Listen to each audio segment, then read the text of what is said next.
Şüphesizdir ki bir gün hakikat parıldayacak.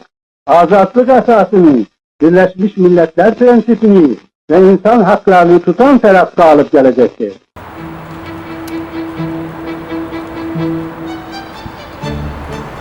Evet, ey vətəndaşlar və dolayısıyla sizlər, ey gələcək nəsil, ey gənclik, Ey əsrimizin səyavuşunun böyümüş oğlu, sənin öhdəndə böyük bir vəzifə var.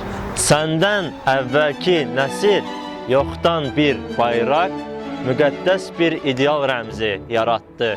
Ona min müşkilatla ucaldaraq dedi ki, bir kərə yüksələn bayraq bir daha enməz.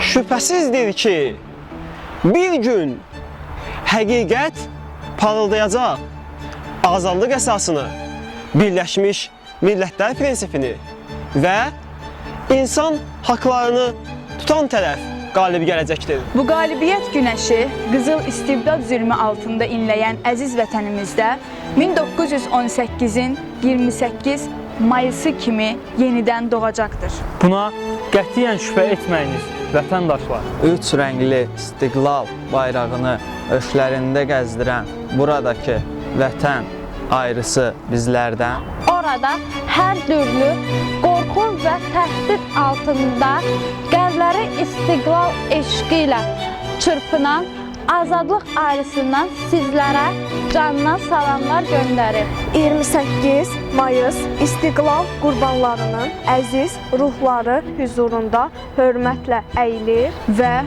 hər iki tərəfi birləşdirən milli, böyük həsrəti şairin deyişi ilə dilə gətirirəm. Sən bizimsən, durduqca bədəndə can, yaşa, yaşa, çox yaşa, ey şanlı Azərbaycan.